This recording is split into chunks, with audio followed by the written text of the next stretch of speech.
station. Thanks for doing it. Appreciate you very much.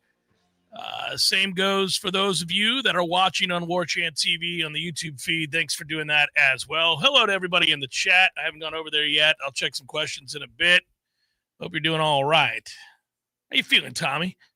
We got a normal night's sleep last night. Great game. Toronto evens up the series at 2 in the World Series. That was good stuff. I'll be watching again tonight. Thankfully, no 18-inning affair last night. Actually got rest. Feel good. But it didn't improve my mood regarding this football game on Saturday, and that bothered me. I woke up to that, and I got mad. I'm getting angrier as the days go by, Tom. Not more relaxed. We've been here at the end of October or early November and still had 97-degree heat indices to deal with. So I look at the weather and I smile. If you're asking, that's where we're going. Yeah, I'm looking at the report for Saturday, and that game's going to be heaven. It's going to be chilly for November 1st. I love it. That's fantastic. So that's where I am. When I watch Wake Forest play football, I enjoy watching them play football more than I enjoy watching us play football. I learned that in the last 24 hours after watching 3 of their games. They're more fun to watch. Oh, that you mean hurts. Wake? Yeah. Yeah, they got a good coach. Team's prepared, play hard. Very good on defense. Very good on defense. Less so on offense. Let's see if we show up. We do. You ought to get stops. Oh, they might give you the ball on offense. Oh, they like to. They will, especially in the red zone. Especially goal to go. Yeah. That's some of the worst goal to go offense I've ever seen. And if they were just bad and not god awful, they might have 2 more wins on the ledger than they currently have. They're not a bad team relative to what we're talking about, which is ACC football. On the season, if you must know, Wake Forest 5-2. People know that they're 2-2 in the conference. As Tom alluded to, they should have won the Georgia Tech game. They had that game won. Everybody falls back on the missed call, but they actually cost themselves in that game as well. Some opportunities. Goal to go offense. Yeah, put more points on the board. They got lucky in the sense that they got bailed out of all their mistakes in the SMU game because they kicked the game-winning field goal, but that should have never been a close game. They were dominating the action in that game. Could have been up by 3 scores, in fact. Had the ball with goal to go, fumbled it away. Well, more than once. Yes. So, yeah, I watched most of that game because I knew Wake was on the horizon. See, this is where I'm stuck betwixt and between in limbo, and I don't like being in limbo. I like having a plan and attacking said plan. This is what sucks. I'm watching Wake Forest SMU last week with an eye on the Wake game that we're going to play, and then it occurs to me, who cares? Who gives a damn? That's what happens. It sucks to be in that position, and it's exactly where we're at. And if you really are going to invest in that game and listen to the audio feed, you got to listen to Tom Brenneman editorialize after every single play. Yeah, he's terrible at his job. He's worse than he's ever been. Well, you know. And that's saying something. But on the CW. Right, exactly. I don't even know why he says, here's my partner. He's not going to give him the microphone at any time. It's the Tom Brenneman show. He's going to let you know. And you're watching 13-12, and you're watching 4 turnovers in the span of a minute and a half in football time, because the end of that second quarter, beginning of the third quarter, was a turnover fest. And that game, of course, it was 13-12, even though Wake could have won it by a lot. And that SMU offense does look a lot and is drawn up a lot like ours. And you saw what Wake Forest did with perimeter runs. You saw what Wake Forest did with indecisiveness at the quarterback position. They continue to bring pressure. We try to run the ball laterally in this game. We're in big, big trouble. That's the one thing I do know after watching Wake, not just against that offense, SMU, because it resembles ours, but it's the same thing at Georgia Tech.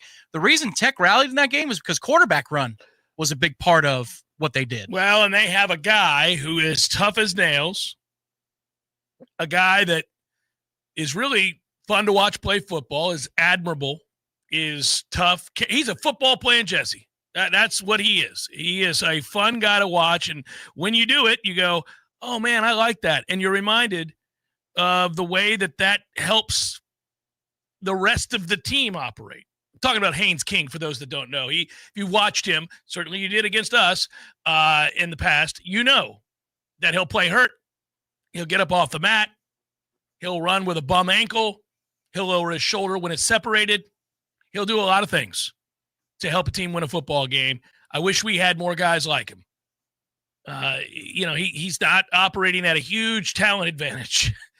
He's good, but he's more tough than good is what he is. And, that is kind of the pervasive attitude and mentality of Brent Key's team at Georgia Tech in general, and I think of Wake's as well. You know, the lesser tier foes, and now we're below that tier, but the lesser, reputationally speaking, teams in this conference, in the middle of this conference, have a lot of guys that make them better than they should be from a resource standpoint. And it's interesting. We operate at a very high level from a resource standpoint, and we don't have those kinds of players littering the starting 22. I'm not saying we have a bunch of Jakes. I don't think this team is akin to last year's team. Last year's team, you had a bunch of Jakes that were self-interested and didn't really care about the big picture of a team or their teammate or the program. They cared about where they were going next, and they cared about, you know, preserving their bodies. And so you saw a lot of guys turn it down. Saw a lot of guys go through the motions. Saw a lot of guys play at half speed last year. It was you know, unforgivable. I don't think this group's doing that, although I saw it in the first half of the Stanford game, and that's what pushed me over the edge. I realized, okay, so he's lost the team again, and now we're beginning to see listlessness, which is not something we saw in the losses to Virginia or Pitt. We saw confusion at times. We saw some poor football at times, poor execution at times, but we didn't see listlessness. We didn't see a tuned out group of players that were going through the motions. I thought they played hard against Miami. They weren't good enough. I thought they played hard against Pitt. They didn't execute well, especially not on defense that particular day.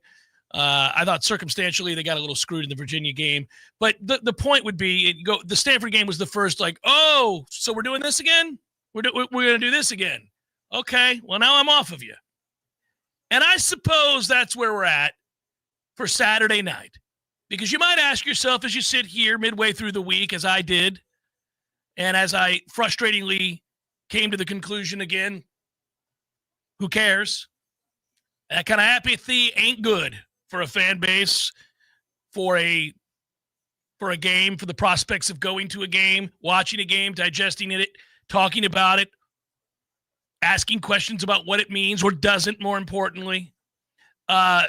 You might say Saturday is the final litmus test for his career at Florida State.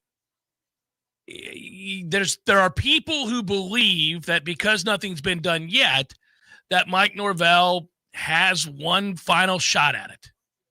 One final opportunity, as he would phrase it. Hell of an opportunity, Mike. One I don't think you should have. But you do. And so I suppose this is the final one. Homecoming on a Saturday night at Doak Campbell Stadium. You ought to care. You've lost 9 straight ACC games. You've lost 4 straight of them this year.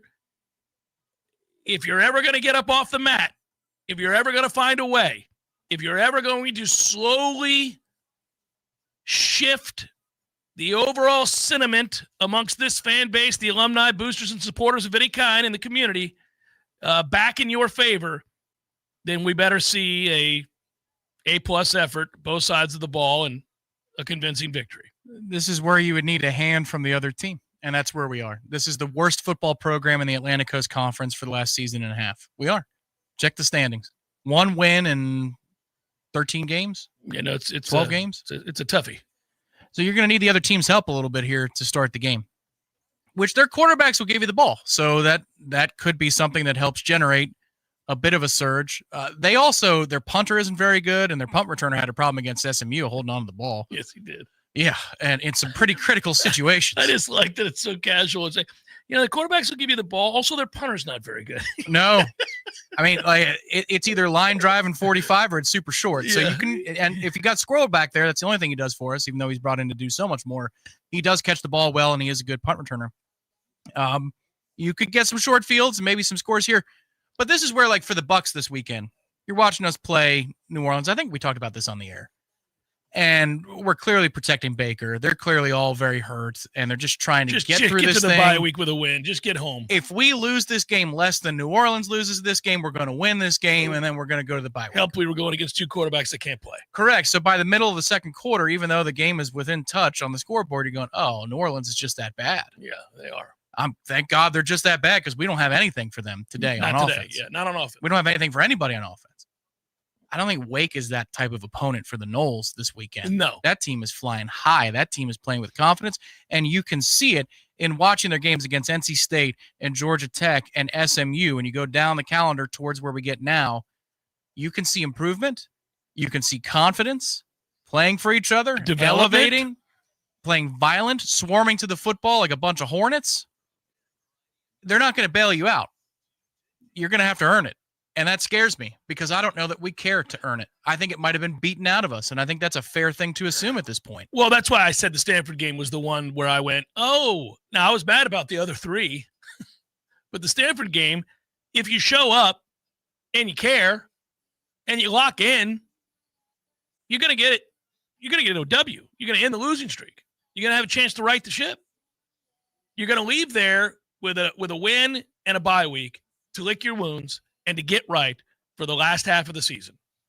And there's something to play for, and you have an outside shot at some goals to come true, and you have some things that you can look to that motivates you, that excites you, that, and we all would have been on that. They would have that as players. They would have that as coaches. We would have that as fans. But you didn't do that. You didn't show up, and you did lose to Stanford inexplicably. And that can only happen because you weren't prepared to play a football game. And that falls solely at the feet of the head coach, period. And so it's what makes this game feel somewhat irrelevant. I suppose I can convince myself, and I think many fans will when they fall in line and get in that stadium, that, all right, well, I guess. I mean, there are enough people. I was watching his press conference today, his availability today, and it didn't bother me. It wasn't the kind of availability that bothers so many people so frequently with him, where it's rhetoric and you're the same talking points over and over again after yet another loss. I get what it is. I get the game being played by all. I understand it. But there were moments in that conversation with the assembled media today that I did. I like Mike. I really do like Mike. I think genuinely he cares very much about the successes and failures of this program. I think he genuinely wants to see these kids grow, have success, buy in, develop. It hasn't happened. It's why he's going to have to be relieved of his duties. But I do believe that's genuine. I think it's authentic. I think it's real. And for that reason, you can hear his sadness and frustration, and you can also hear his determination. It doesn't matter that I don't think it's going to matter. It doesn't matter that I think the ship has sailed and that the time has come. Just listening to him, I do get a sense that he desperately wants to be at the helm to get this thing turned around. You can hear it with his answers. Sometimes you think, well, that's great, Mike, but it didn't work and you did fail and it's unfortunate. But other times you're kind of empathetic. Well, it's like when you see a 6-year-old out on the golf course and he's putting and he misses, and he walks up and he putts and he misses and he keeps going, and you're calling for him to come to the golf cart. Might have happened maybe with a relative of mine. And you're calling for him to come to the golf cart. And he keeps on putting, and he keeps, no, we're done. You're done. That's the 2 words you say. Like, you're done. You're done. Let's go to the next hole. There's people. That's what Mike's doing right now. He's just putting and missing and putting and missing. And you're like, come on, pick up the ball. But you, on the one hand, though, when you have that moment, you're like, I like that spark, kid. I like that you're trying to make that play. Hey. We could have been here all day, and I don't have the time, but I appreciate that you wanted to make it. Yeah, absolutely. And maybe we could do that in the backyard where it doesn't matter. But this is on the golf course where it does matter. And so we got to keep moving because those guys behind us, they're waiting. And they're being very patient. That's the fan base. Yeah. They're being very patient. They understand that you're a kid and that you need some guidance. And I think Mike would be very good working with Aria and Lulu in the tunnel when they do that in-stadium broadcast. He'd really root hard for the kids there. But on the sideline, Stanford, man. Agreed. That is nuclear. Egregious. That's unbelievable. Egregious. It's one of many egregious results. It's one of 9 straight losses in the ACC. I mean, just say that out loud. Tom, I told you earlier, and I'll bring it up as often as I possibly can. 52-3 to go 1-9. 52-3 was the score. It moved us to 1-9. I was De Niro at the bar in Goodfellas. It was over. I took the draw. I gave the look. And that was that. We had decided what needed to be done here. De Niro took some satisfaction as he pulled from that cigarette. It's a really well-acted scene. I'm going to enjoy this. He was done. He was done. And that was me in South Bend last year. Once they got to 1-9, and we're getting beat as if we don't deserve to breathe the same air as those erudite ass faces at Notre Dame. And there we were, just powerless, like a child's program, attempting to fight a man. It was so embarrassing. And that was it. I went, and I did it. Yeah, it was over. I should have just sent you the two googly side-eye things. Should have sent you that and been like, that's that. That's a wrap. We got to go. Or you could spend $4 or $5 million on coordinators and assistant coaches and reboot this thing. And that's the extra embarrassing part is we don't think you're good enough to do this on your own. Ooh, we didn't realize that you're not good enough to do this on your own with help. So what's next? We don't think you're good enough to do this on your own with help, so we're going to get you more help? Hope not. It's a toughie. My man Shannon Young's out here getting loans, procuring loans for folks desperate to find them.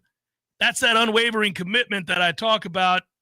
Folks wanting to get a new home need to go through Shannon Young. And many of you have as of late. I don't know what's going on. I don't know what the impetus for this was, but no fewer than 3 or 4 people, I think, in the last week and a half that have signed up after hearing me talk about Shannon on the show. I appreciate that very much. It's cool to get their feedback. It's cool to hear the enthusiasm and excitement in Shannon's voice when another customer is satisfied and he says, thanks, Jeff. Keep them coming. Let's go. You can learn more, loansfornoles.com. I'm happy to endorse him. He does great work. He is a diehard Nole, never misses a game, no matter how poor they play. And he'll execute, unlike Florida State. He'll get that job done for you. There's no failing. You're not going to have to move on to the next guy. Shannon will get it done. Loansfornoles.com. That's loansfornoles.com. Craving something different? Discover the bold and surprising flavors of Peru at Café de Martín. From sizzling lomo saltado to savory handmade empanadas, every dish is made with heart, history, and soul. Crafted by classically trained Chef Martín himself. It's not just food. It's a trip to Peru without the plane ticket. Swing by Café de Martín today and taste the tradition. Café de Martín. Authentic Peruvian. Right around the corner. Here's the cold, hard truth. Your body needs more than you're giving it to stay healthy. And now it's easier than ever with Vigor, the all-new cold plunge tub from Hot Spring Spas. Available only at Pinch A Penny Pools and Spas in Tallahassee. Cold plunges reduce muscle soreness, boost mood, improve sleep, and so much more. It's not just a trend, it's science-backed wellness. And now you can have it in your own home. Ready to feel alive again? Pinch A Penny has the exclusive home use solution. Visit us on Capitol Circle Northeast and take the plunge. Can we talk about the most important things in your life, your family, your friends, your home, and enjoying the time you spend together? You sure don't want to have to think about whether everybody's going to be comfortable. You want Tony Kelly to make sure everybody's comfortable. That's what Tony Kelly does, and that's what's most important for the entire Tony Kelly team. Their prompt, professional service and attention to detail, they're famous for it. Focus on what's most important to you and let Tony Kelly Heating and Air keep everybody comfortable. Stay comfortable and stay focused on the most important things with Tony Kelly Heating and Air, committed to serving you and your family with exceptional service, skilled technicians, and reliable high-quality work. Go to TonyKellyInc.com to find their full range of HVAC services, including repairs, installations, inspections, and maintenance. TonyKellyInc.com or call 850-385-3774. Barry knows cool. He's keeping you comfortable. Barry knows cool. He can put them to the test. Barry knows heating and air conditioning. Keeping you comfortable is what Barry made us best. No matter how busy life gets, your home is the place where your family and friends show you they care and celebrate with you. That's why the professionals at Barano Heating and Air Conditioning always make sure your home is comfortable. Just like those who matter to you most, Barano will always be there for you. This is Tyler from Barano Heating and Air. Now you can schedule an appointment, purchase or renew your service agreement, or pay your bill from your mobile device. Any day, anytime, anywhere. When you turn to the experts at Carrier and Barano Heating and Air. Online at baranoac.com. Florida license number CAC 1816186. Barano Heating and Air Conditioning. It's where you raise your kids, where friends become family, where every corner has a story worth telling. It's your neighborhood. At ABC 27, we share those stories, bringing you news that connects communities, builds pride, and reminds us we're part of something bigger.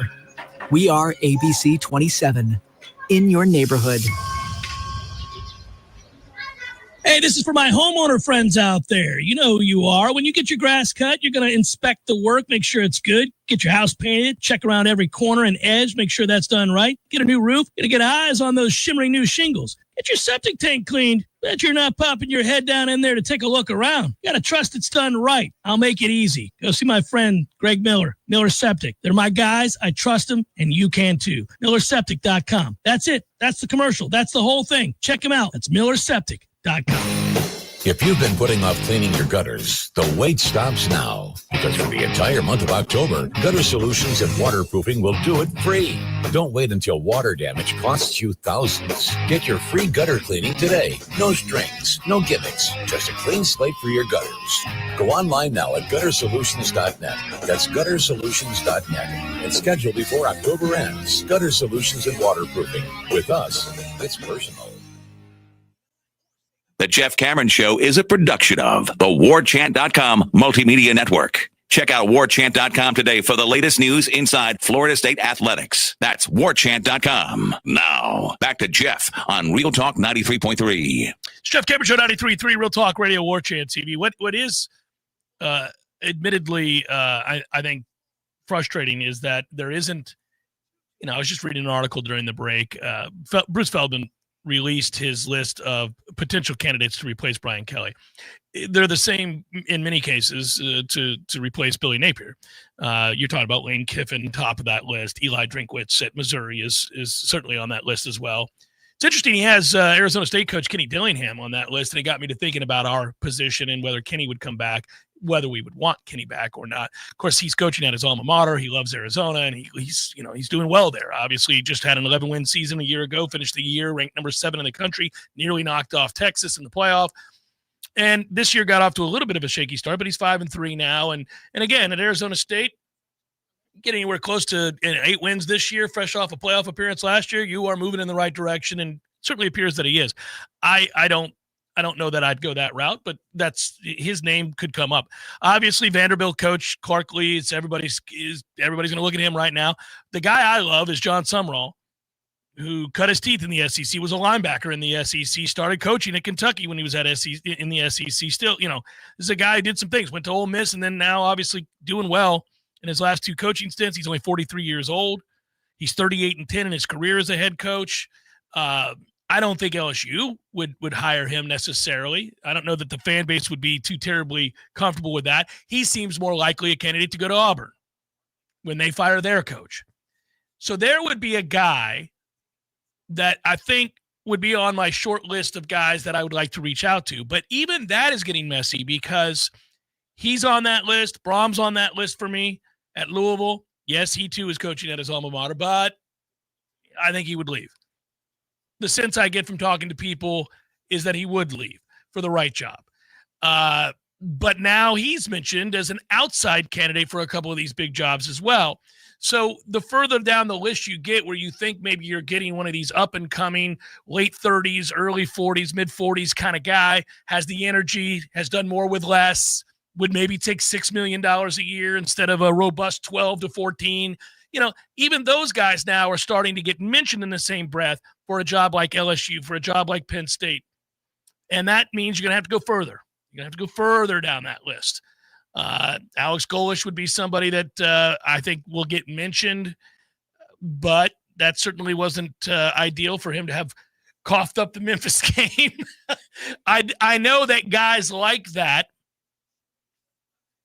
no matter how well thought of where they are currently, would not wow this fan base. But I don't think any of us at this point really care to be wowed. You'd have a vocal minority that's like, what is Florida State doing fishing in this pond again? That's how that would go. But there are good football coaches. This is the point that we've made most of this week, and I think we'll continue to make as we think about it. With the changing landscape of college football, the changing finances of college football, the dispersion of more talent across more programs than ever before. I mean, this is a fairy tale. If you were to bring this up in 1997, bring this up in 2007. Hey, guys, next year, Vanderbilt, Indiana, and Georgia Tech are all going to reside comfortably in the top 10. Beyond the halfway point of the season, Indiana is going to be number 2 in the nation. Like, that didn't exist. It wasn't a thing. It's not something that we necessarily saw coming. So you don't have to operate the way that things did back then. You can do something different. You can take a chance. You can shift gears. You can big picture this thing and try to guess where it's going. Now, you might be uncomfortable with the people that are trying to make that decision. You might be uncomfortable ultimately with having to part with this kind of money. But I do think we are certainly in the midst of a crossroads, and it will be fascinating to watch what's the direction they go in terms of operations. Like, how do they want this to look? Yeah, the first name that they hire is going to tell you a lot about what they think. Because if the first name is not a head coach, then you understand that they're setting up a new pyramid of how everything is going to work. And that could be, or the first name that they fire, frankly, actually might tell you just as much as the first name that they hire. Because we got to assume that they're going to do that first. The one thing I'd say relative to we're back in the pond again, like Napier's first year was 2022, and Brian Kelly's first year was 2022. We remember that. We played him in his first game. Hugh Freeze' first year was 2023. I mean, they're making changes, and it's a far shorter period of time than absolutely than us going back to the well. Yeah, people don't sit around the way they once did anymore. I mean, really, go back to us firing Willie. That same year, there was another quick draw. Yeah. And guys were getting tossed left and right. Might have been Scott Frost. Was he? Did they? Well, no, it was another big name that got fired not long. I think they were quick at Nebraska to get rid of Frost. No. And that's only right. That wasn't going well. That's where, again, it's so difficult. This reminds me of trying to project NFL quarterbacks or first-round picks that aren't centers or offensive tackles. The situation matters. The resources matter. The timing of it. All of that goes into whether or not this person will succeed in that market. It's just impossible to know. And it shouldn't prohibit you from making a move, because if you just want to look at this in the most basic sense, does Florida State have the worst football team in the ACC talent-wise the last 2 years? God, no, but that's their record. That's who the performance against the talent. You could say that if you take the aggregate of the last 2 years worth of rosters, that they're the 8th best team in the ACC. Well, there's like 150 teams in this league, and we're dead last. Shouldn't that speak louder than anything else? And what about investment in resources? Are we dead last in this conference in investment and resources? No, of course not. Well, we're dead last in record. Yeah. So I know that we don't want to be going back to the well, but our pals in Gainesville and Auburn likely and Baton Rouge, they made moves and brought in a new guy years after Mike Norvell was already here. Yeah, and for people that will say, gosh, this is not the time to be out fishing, to not be in this pond, to be in this pond now, with all of the jobs that are open and all the other folks that are trying to do the same thing. And, I might point out, okay, so we're in the midst of the busiest coaching carousel ever. And it's the price of doing business to play big-time college football. There are no guarantees. Listen, you guys would be shocked to know there are whispers about Sarkisian at Texas. There's a thought that he will not be there 2 years from now, that he wants to go coach in the pros, and there are some other issues that, these are rumors and innuendo that I won't get into, but other issues there with him, and that he's not destined to be Texas's coach much longer. What if much longer is next year? Like next year they decide to make a move. Now you're in the same pool as Texas trying to bring in a coach. What if this doesn't go well in the second half of the season for Southern Cal? Might USC be in the hiring pool? You could go on down the list of people and teams where you say, oh, all of a sudden you're once again in a climate that is less than ideal at the very least. Maybe not this busy because this is absurd. But I don't really care because, again, I mean, I will say this. If you're looking at coaches that may be gone next year, there's a sense that Deion Sanders may not be at Colorado much longer. That may be health-related in addition to losing a bunch of games these days. There's Whittingham's going to retire at Utah. Everybody seems to think that that's what's coming there.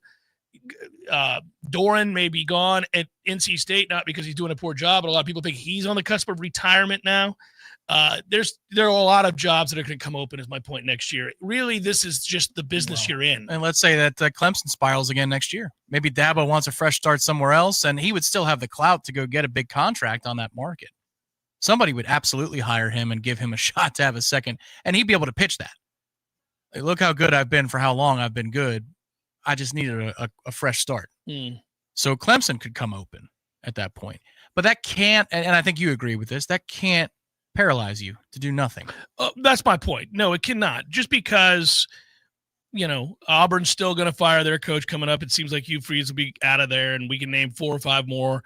I don't care if there are 25 teams looking for new coaches. It doesn't affect the fact that you need one. I mean, this is where we're at. Mark Stoops probably going to get fired at Kentucky. I already meant, hell, Bill Belichick may not be there next year at North Carolina. Right, I mean, right. You can go on down the list. This is where I think Fickell's going to get fired at Wisconsin. If you put the administration up on a polygraph, they'd say, well, we were hoping if we were in this situation that one of the 2 coordinators would be steady kicking ass so that this is an easy in-house elevation.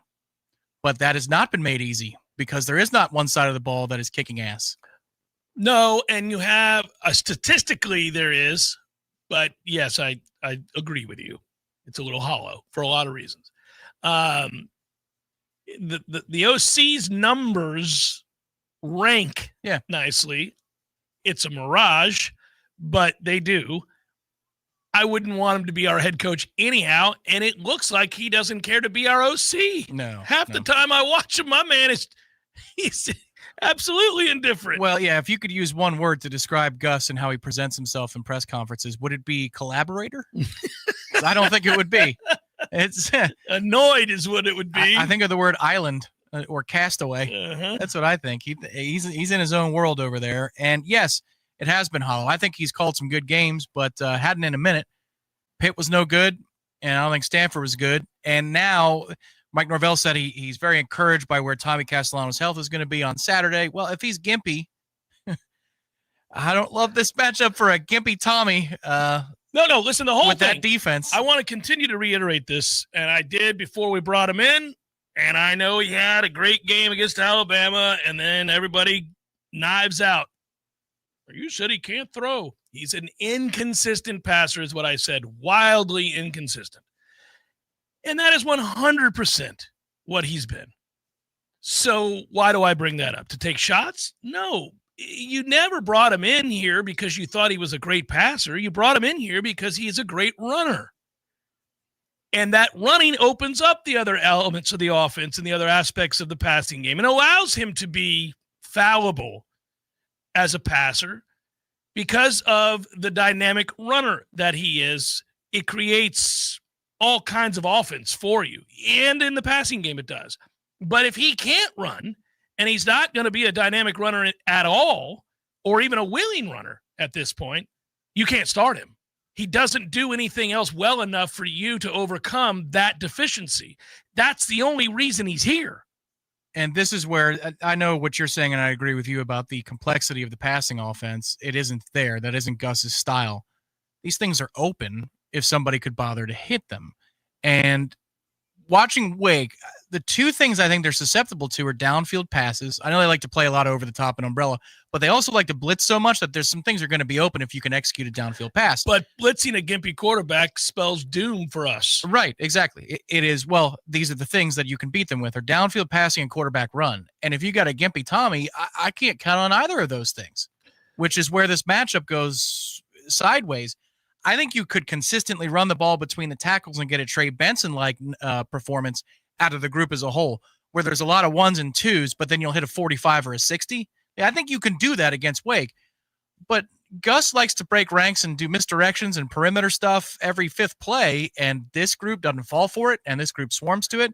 So you fall back on, what do you need? Quarterback run and downfield passes. That ain't Tommy's game, especially when he's gimpy. Yeah, well, Florida State's EPA rushing statistics are 50th in the country. They're 70th in passing. It's starting to show through. You're starting to see they're skewing worse every week. And if you look at Wake Forest defense, those numbers against the pass are top 10. Those numbers against the rush, top 35. They do a lot well on defense. They haven't been great on third down. They don't always get off the field. But other than that, man, they're really, really good. They put you behind the chains a lot. Opponent's average third down conversion is 7.72 yards is what they have to go. That's a lot. That's well behind the chains. That's enough to doom us. Correct. Well, and I think part of it is the reason that the conversion is high is they'll continue to bring pressure. But in that moment, as a quarterback, you're thinking about, and you know that there's going to be pressure. So you can probably find those matchups easier than on a 1st and 10 when it's a little neutral and they get exotic and you don't expect it.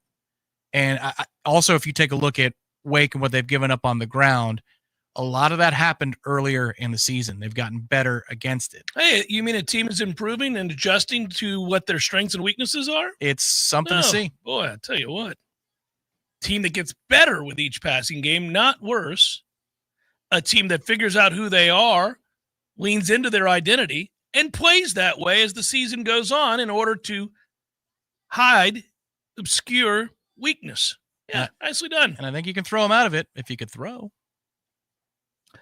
T-Spark Enterprises, you got to prevent leaks before they start. That would be leaks, not links. You can have link patties, sausage, whatever you want. You can link Jarrett, but you got to prevent leaks. Yeah, that you do have to do. Many large roof issues, as you know, could have been avoided by fixing the small stuff. Make sure you have my folks from T-Spark come out and check your roof. They'll do it. No expectation that you're going to replace your roof. Just let you know whether it's good to go or not. Also, if a tree falls on your roof, you have structural damage, T-Spark Enterprises available to help not only inspect that roof. Best part, T-Spark's one phone call, because not only will they fix it, they're also licensed general contractors. They can take care of any structural damage to boot. So whether it's commercial or residential, call T-Spark Enterprises today, 850-766-1340. That's 850-766-1340. License number CGC 1525336, CCC 1331204. This is meteorologist Paul Trombley with your Real Talk 93.3 weather update. Cloudy skies expected this afternoon with a slight chance of rain showers. High temperature.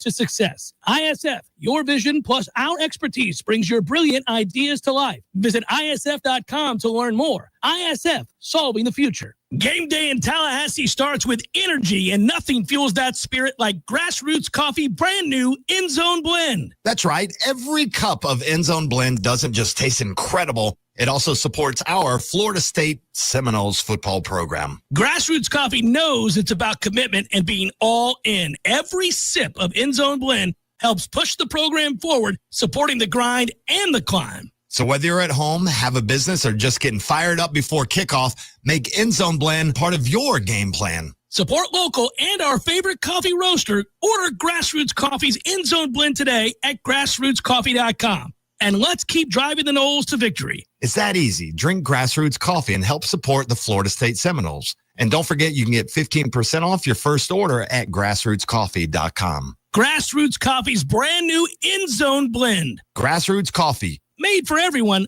Loved everywhere. Hey, Jeff, what's up, buddy? I was just thinking, I never tell you that when you grow up, one of the things that you'll miss are the games that you created with your friends in the neighborhood. Wow, good days. So I would have my buddy come over, and then we'd make up these games that were kind of like a hodgepodge of every game that you've ever played. Kind of like the bikes we built. Correct. Yes. And it's a grand experiment. In the beginning, nobody knows how to play the game, and you argue about what the rules are going to be. And in the end, everybody knows how to play the game. By the end of that summer, you know the rules, the neighborhood know the rules, and you play that game like it's the greatest game ever played. And you still try to break the rules, right? Oh, if you ain't cheating, you ain't trying. But at the end, Eddie, you're never going to play it again, and you'll think about it the rest of your life. And the best game you ever played was that game. Never been a better one. Hey, you want to have a Gordo Smash, Jeff? I do. I'd like that. Gordo's, bringing the flavor and flair of Cuban food to Tallahassee since 1996. The Jeff Cameron Show is a production of the Warchant.com Multimedia Network. Check out Warchant.com today for the latest news inside Florida State athletics. That's Warchant.com. Now, back to Jeff on Real Talk 93.3. I do kind of find the coaching search, if it would begin in earnest, would be fun to talk about. But we can't really talk about it until we have moved on, I suppose. And I know what they said in that release, but I am curious if, and it's a big if, we'll see. Florida State, by the way, remains a huge favorite for this game. I was looking at some. I got a rebound. I had an awful week last week. It finally happened. It was destined to happen. 3-7, Redemption Thursday last week. Kicking the boys. Every one possession game that had they scored in that moment or stopped a score in that moment that would have accounted for a cover did not go my way. Destined to happen. I mean, I was right there in 3 of them, and then boom, gave up a late touchdown. I'm like, okay, well, just not going to happen today. But that's okay. Still have a very robust earning of the year, winning record for the year. Going to have to bounce back this week. And I was going through those numbers, and I was looking at some games that might interest me. And as I did so, Tom, I went back to our line, and I was stunned. I was stunned to see that it hasn't moved. I mean, we're 9.5-point favorites, I believe it is. Double check it right now. I'm on the here. I wonder it's if up that's to 10. It's up to 10. Going to be about Wake's quarterback health?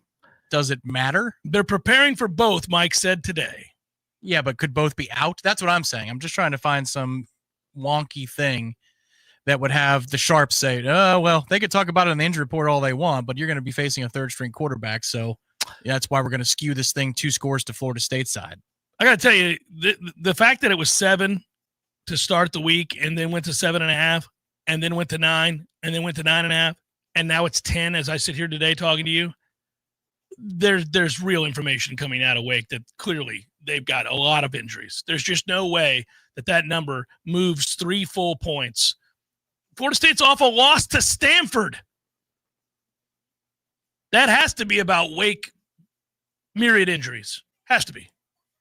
Yeah, it certainly isn't about our practice reports, and it's very spirited and high energy and very competitive. I don't think that press conference is skewing the numbers. It has to be some kind of outside force like that, because you just watch these two teams play in the moment. Wake Forest is playing better football. It's not close. It's not close in the last 2 to 3 weeks of the college football season.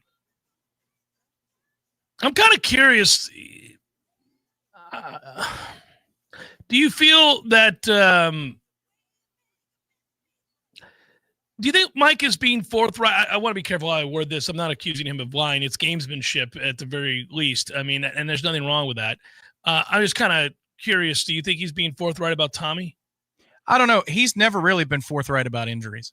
And most coaches aren't, though. I don't really have a problem with that. But he goes to weird lengths where, well, he usually just doesn't want to talk about it in any way, shape, or form, right? He said, well, we're going to evaluate that. And like the dude's in an air cast and he has to be wheeled into practice in a wheelchair. And like everybody sees the wheelchair and he's like, well, we're going to evaluate it. And it's going to be very close. We'll see. Might be right up to game time. You're like, come on, man. He's the second string defensive tackle. You can tell us that he's out today. So even with the injury report, I don't think he's trying to circumvent that. You got to be very careful with that. Yeah, you have to be careful. Yeah. But Mike has been very evasive in his career at Florida State. Oddly evasive when it comes to injury. So I wouldn't put it past him. I'm curious. Just because I pulled up, by the way, I'm looking at Wake right now. They've got as questionable the starting quarterback, obviously. They've got several offensive linemen that are all questionable on this list, too. Virginia had O-line injury issues before they played us, and that was no problem. But we were their get-right game, baby. Yeah, Stanford rolled out there with a guy who was probably 54 overall in the video game and was able to get a timely drive with the throw of his life. So, I don't know, man. Man. I'd love to see his care and make the Sharps look like Wiseman. That'd be great. Yeah, I'm looking at this injury report. They do have a lot of names on here. We're talking about 6, 9, 12, 15, 17 names on their injury report here. That's seems problematic. Our list is considerably smaller as far as those that are out, like bona fide to be out. We have plenty of people questionable. So we'll see. The reason I asked the question, the formal one comes out tomorrow at 8:00. But yes, you're correct. I mean, you're gonna have some game times. The reason I ask is, again, if your quarterback can't run, the kid you brought in to run this offense, if Castellanos can't run, start Sperry and let's go. This gets frustrating to me though, because again, it forces me back into that. Well, what's the difference? If we're gonna make changes at the end of the year, you're not moving on to a new era to see what you have here, because who knows if that kid comes back for the new coaching staff or that you would want him back. I don't know. Regardless, if you're thinking about changing everything, and that would mean you're looking at a new quarterback to come in and run a new system. Yeah. Who gives you the best chance to win this football game? Well, right. Gimpy Tommy or Healthy Sperry? And it's Healthy Sperry gives you the better chance, I think. Yeah, because you can run him. Yeah. And he is mobile. Yep. And he's willing. Tommy is not a willing runner right now. Not only is he not good at it, he's not willing to do it unless it is absolutely necessary. Whereas it was one of his default settings before he was hurt. It was like, oh, when in doubt, I'm just going to take off and run. It is the exact opposite right now. Yeah, and that's when you have an ankle injury, man, that's a problem. And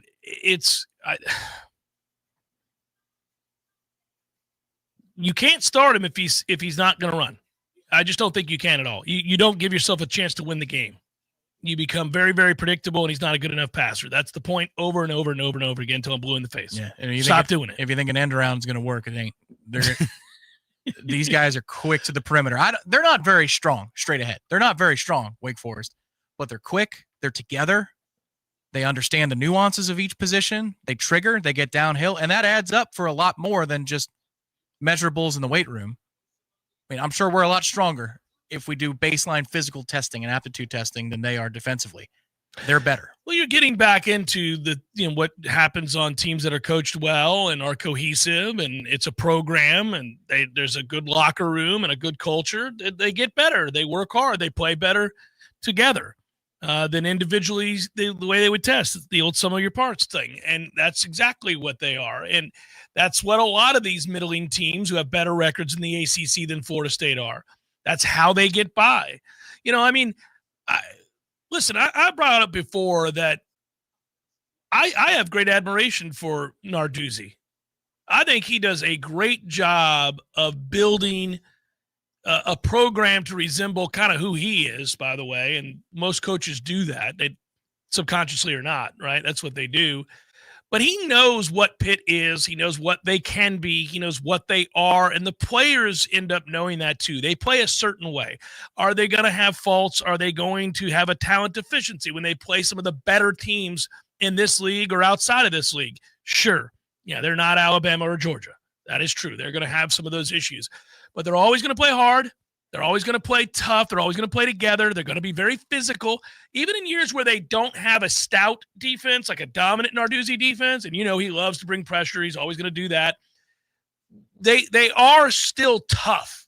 They'll put their face in the fan, man. They get after it. I would say that's this group.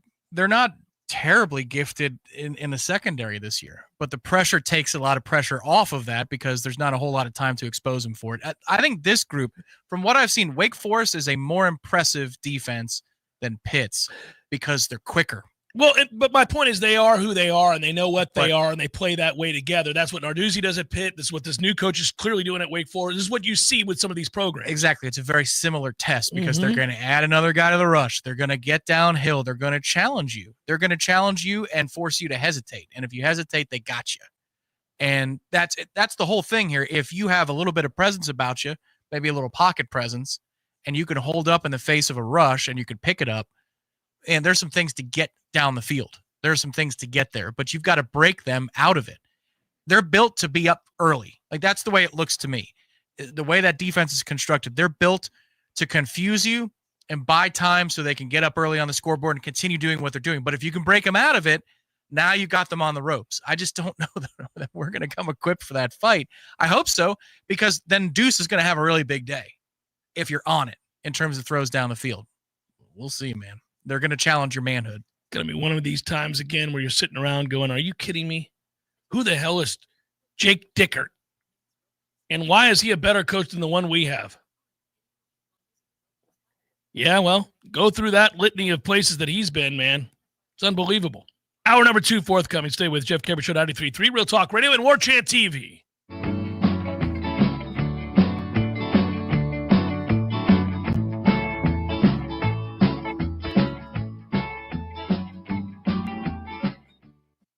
For my homeowner friends out there, you know who you are. When you get your grass cut, you're going to inspect the work, make sure it's good, get your house painted, check around every corner and edge, make sure that's done right, get a new roof, got to get eyes on those shimmering new shingles, get your septic tank cleaned, bet you're not popping your head down in there to take a look around. You got to trust it's done right. I'll make it easy. Go see my friend Greg Miller Septic. They're my guys. I trust them, and you can too. MillerSeptic.com. That's it. That's the commercial. That's the whole thing. Check them out. That's MillerSeptic.com.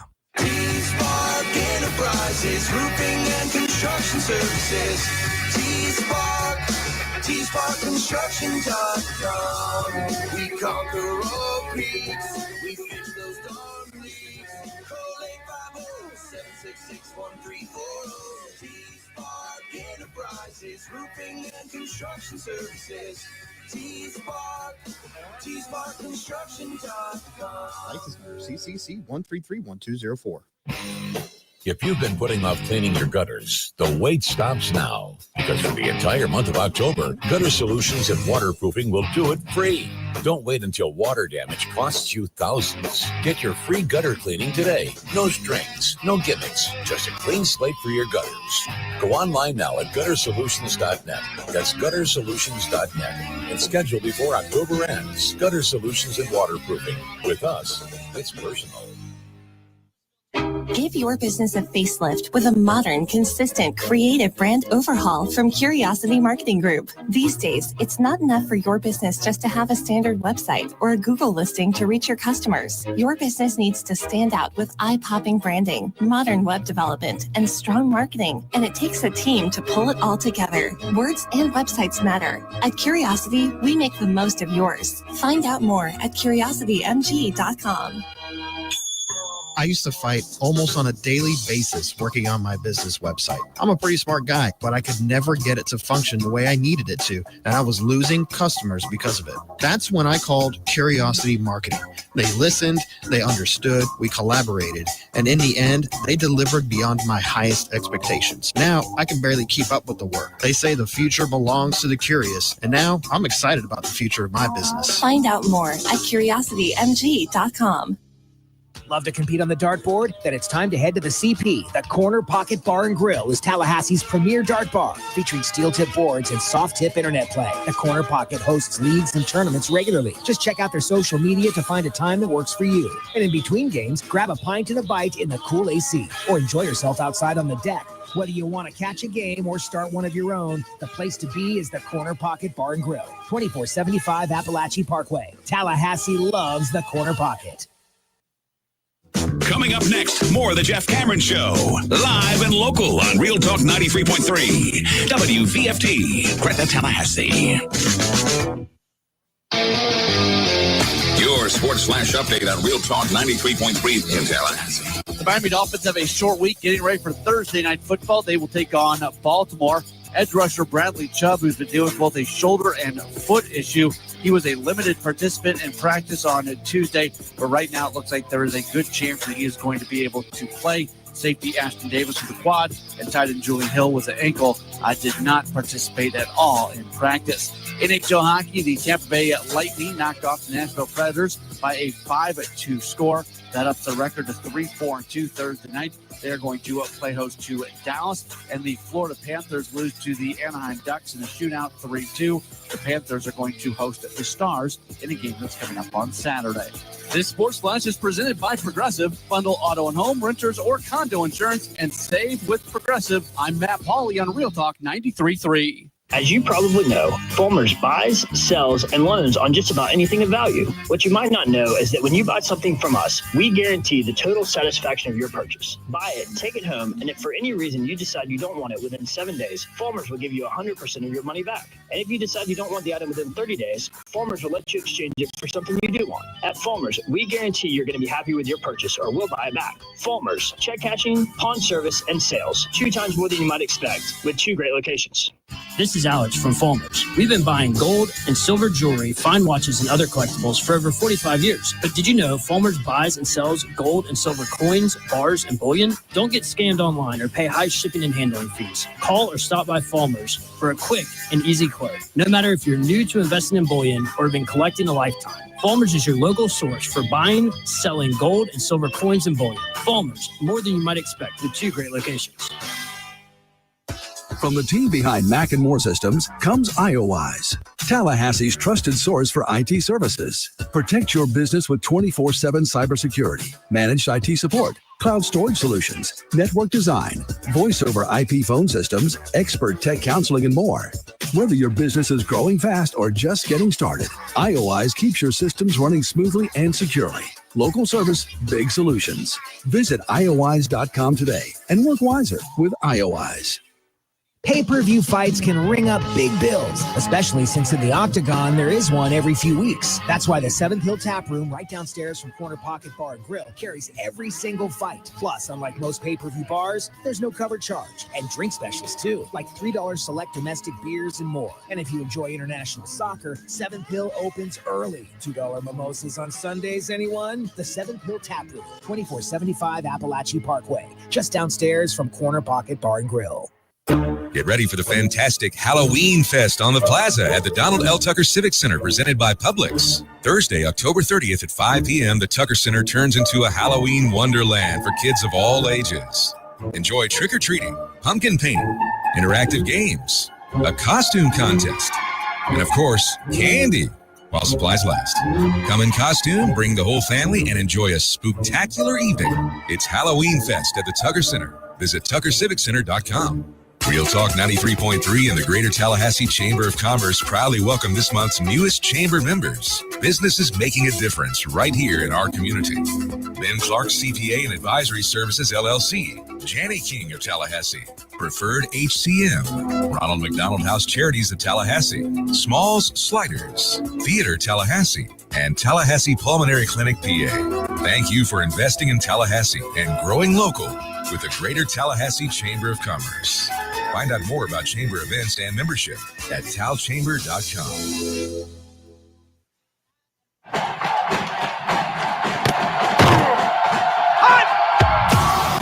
Broadcasting live from Florida's capital city, this is the Jeff Cameron Show, brought to you by Orange Theory Fitness on Real Talk 93.3. Now, stop what you're doing and listen closely. It's time for the Jeff Cameron Show in 5, 4, 3, 2, 1.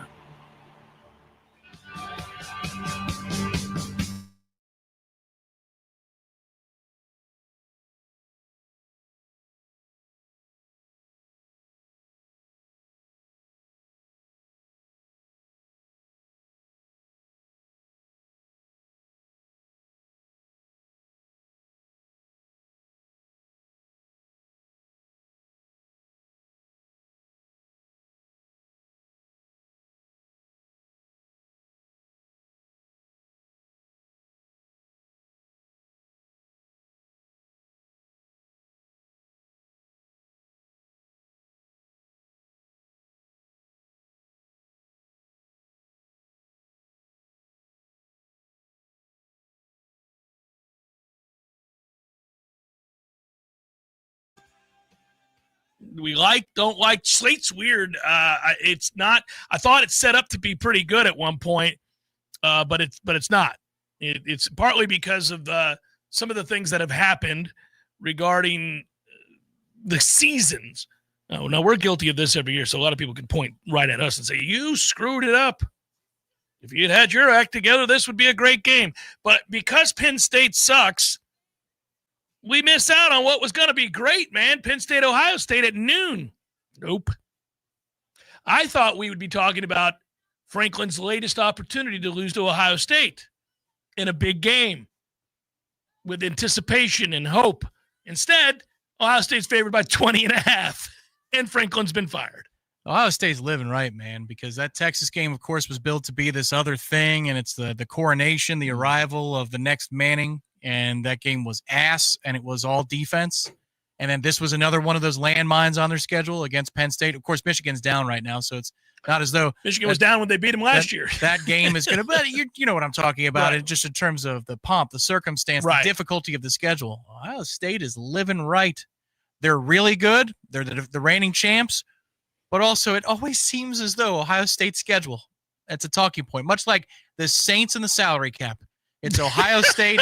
The Saints versus the salary cap is one of the great fights in all the NFL. Yeah, it's Ohio State and strength of schedule. You know, I was glad that they played Oregon last year and they finally lost one of those big games. But there's usually like 2 or 3 games a year. It reminds me of watching us in the 90s. There's like 2 games.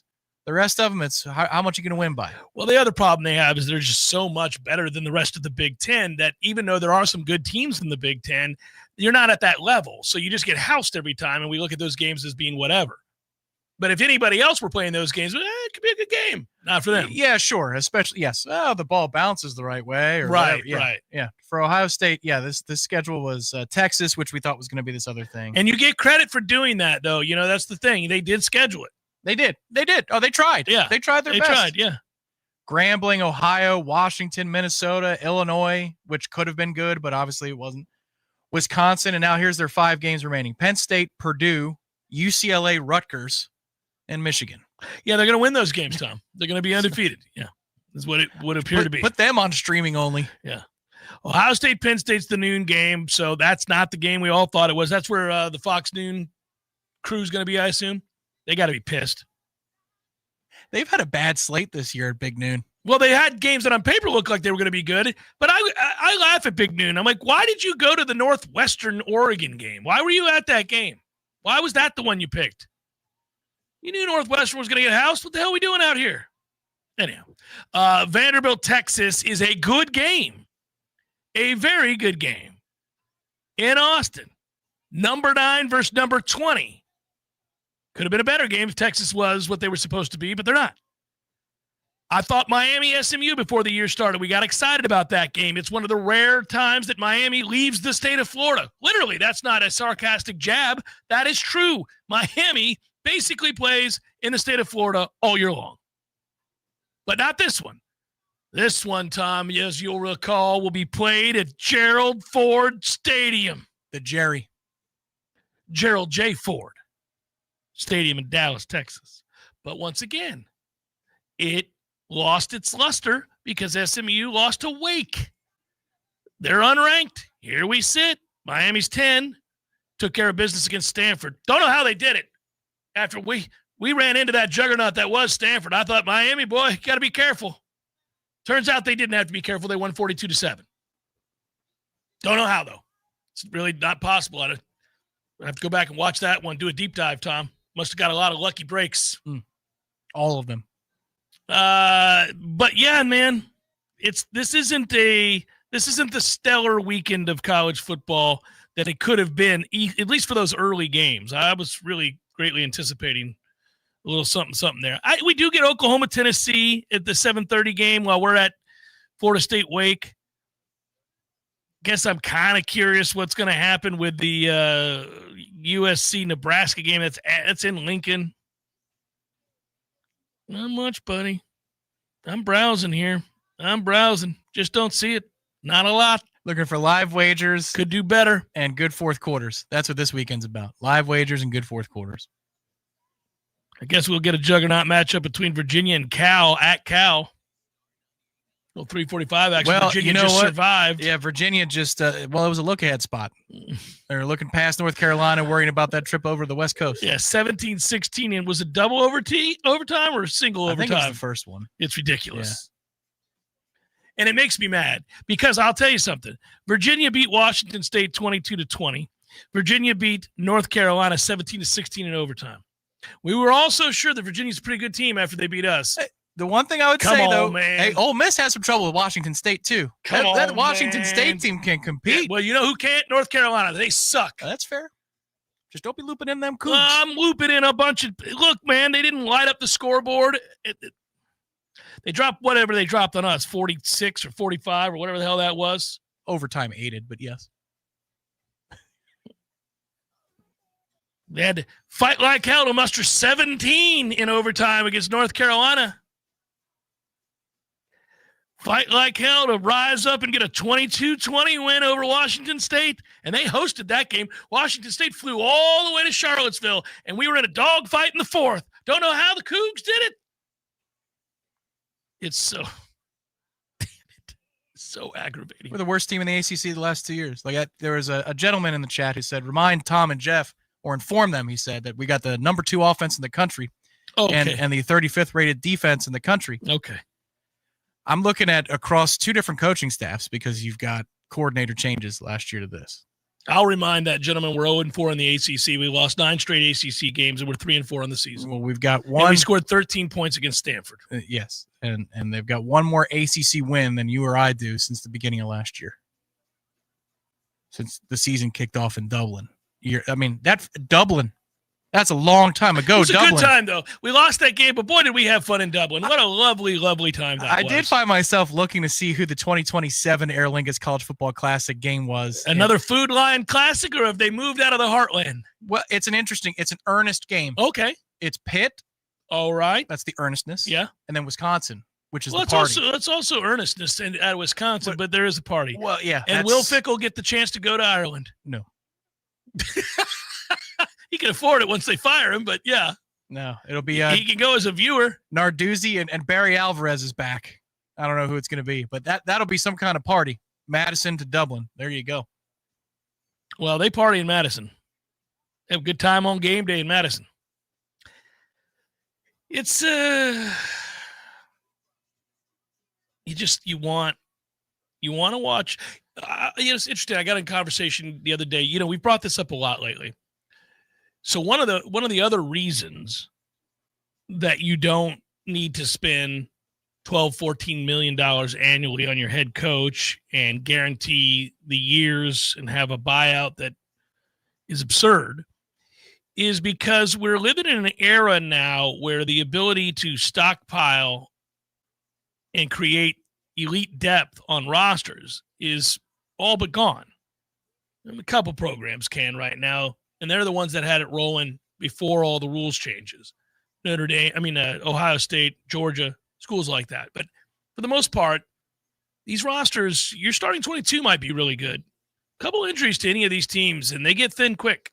There's a steep drop-off. Well, why do I bring that up? Well, I bring it up because we're playing more games than ever before. The talent has been dispersed more evenly. And it's a 12-team playoff.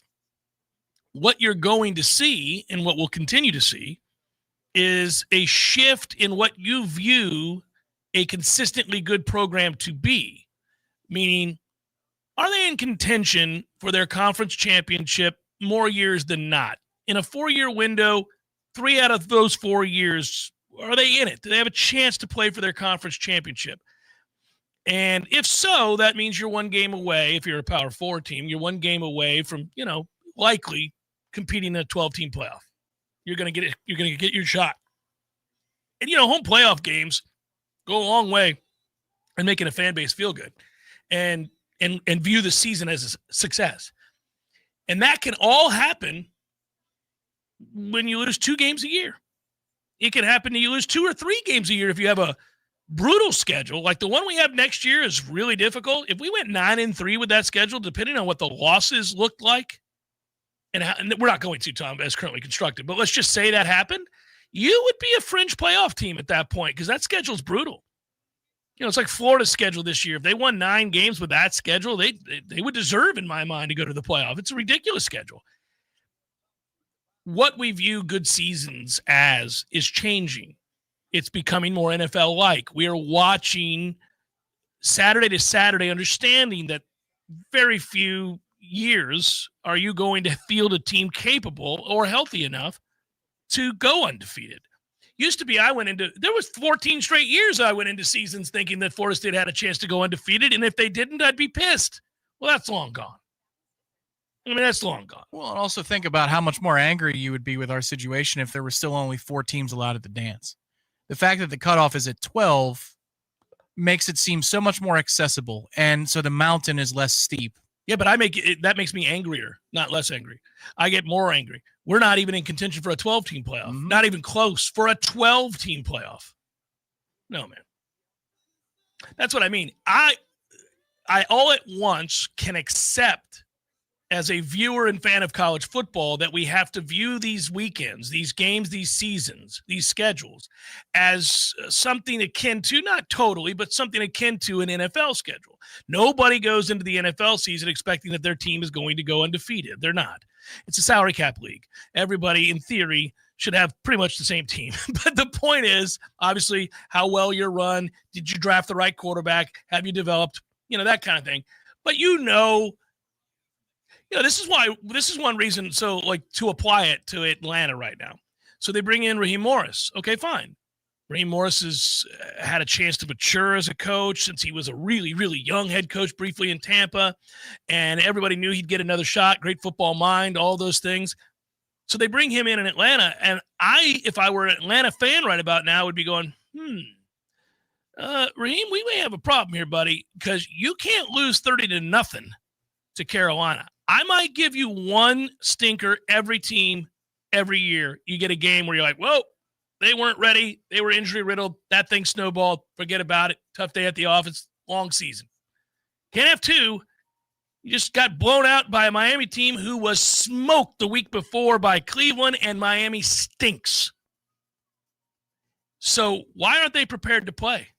Why do they have games where you go, this is awful? That's different when you lose a couple of games like that. That's the way we should view our seasons where, let's say you get a competent coach, a really good one, and he's got his team ready to play consistently. Are you going to go 10-2 most of those years, 9-3? Then you're really well coached. You're really well prepared. You're doing a good job of building your program. If you do that, most of those years, you're going to have a chance to play in your conference championship and maybe go to the playoff.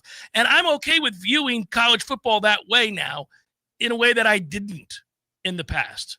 Yeah, 10 years ago, 9-3, 10-2 is not good enough here. No. But nowadays, if you do that, and again, with the knowledge that people raid your roster, that kids don't sit patiently and wait to be starters by the time they're in their 3rd year. If they have a chance to get paid, they bounce. Yeah, because they only have a certain amount of years they can get paid. So that's what they do. They leave, and that's fine. My point is, that's why you lower your expectations. But even with lowered expectations, this guy can't get it done. Can't come close to those lowered expectations. Well, and that Stanford loss is akin to the Dolphins loss. Right. It takes this season and brings it back to last season. It's the great bridge. the Stanford game. It is the great bridge that brings 2024 into 2025, because I would agree that even in 3 straight losses, this team is not last year's team. No. But it might be devolving into last year's team, and that's what the Stanford result is all about. Well, that's what you're afraid of, yeah. Yeah. And where we are right now as we're having all of these discussions is not in hell or in purgatory. You know, that's the problem with what happened a week ago Monday with the statement that was put out with the university, is that they made the choice that they want to wait. They want to see how things play out a little bit. They want to work it behind the scenes. And so therefore they cast the on-the-field product, they cast the day-to-day operation into purgatory until we figure out what it is that they want to do at the top level. And so any discussion we have now is qualified immediately by, well, it could be fundamentally different this time next week because the result is bad enough against Wake Forest. Maybe at that point they will act. I mean, we're just stuck. You're totally stuck for a month, maybe 6 weeks at most, hopefully at most. But this is where we are. We're having these discussions about unforgivable losses, about what's reasonable to expect when the new guy comes here. Are we sure the new guy is going to come here? I think so. I think you think so. But are we sure? Purgatory. Yeah, that's what I described as limbo earlier. That is not a good place to be, man. So many years from now, are we going to look back at the Stanford game and be like, that was the great Bering land strip that early humans crossed. That Stanford game was the great bridge back to sucking. All the sheets of ice are melted away and we're stuck again. We are once again separated. Here is the stew of ass that we reside in. And the fertile lands are there, but our bridge, it is melted. We can't get back. The stew of ass. I think it's what's left when you've got a stomach virus. That's that's what that is. It's the stew of ass. Oh, the stew of ass. I think we're gonna look back 2 or 3 years ago and say, why didn't we fire him after Stanford? And I'm gonna say, yeah, on the ground it feels like that right now. One of these days, I'm going to save this moment. I'm going to wait for you and I to be on the golf course, and we're going to be having a conversation, and I'm going to go, Tom, you remember the Bering Land Bridge that separated Asia and North America, frozen over at one time where the early peoples migrated. That was the Stanford game. You're going to look at me and shake your head, and I'm like, it's your shot. I'm going to say, thank God we've had back-to-back 10-win seasons, buddy. I don't know that I could have done it much longer. I don't know how long I could have held on. I hope that's what you're going to say. It's the Jeff Cameron Show, 93.3 Real Talk Radio, Warchant TV. Custom with your window coverings with help from Budget Blinds of Tallahassee. Budget Blinds brings their showroom to your home with dozens of color and pattern choices. Just tell them what you love and they'll make it happen. From designing custom draperies and Roman shades to color matching your blinds and shutters. I'm Gary, the local owner of Budget Blinds Tallahassee, where you get beautiful style and expert service for any budget. Call 668-4835 for a free consultation online at budgetblinds.com/Tallahassee. Injured? Call attorneys who care. Facing Brooks. Offices, Tallahassee. Can we talk about the most important things in your life, your family, your friends, your home, and enjoying the time you spend together? You sure don't want to have to think about whether everybody's going to be comfortable. You want Tony Kelly to make sure everybody's comfortable. That's what Tony Kelly does, and that's what's most important for the entire Tony Kelly team. Their prompt, professional service and attention to detail, they're famous for it. Focus on what's most important to you and let Tony Kelly Heating and Air keep everybody comfortable. Stay comfortable and stay focused on the most important things with Tony Kelly Heating and Air, committed to serving you and your family with exceptional service, skilled technicians, and reliable high-quality work. Go to TonyKellyInc.com to find their full range of HVAC services, including repairs, installations, inspections, and maintenance. TonyKellyInc.com or call 850-385-3774. Hey everybody, this is Shannon Young with Cross Country Mortgage. Been in the industry now for 22 years. I just made the move over to the nation's largest retail lender, Cross Country Mortgage, here to serve you in 7 states, including Florida,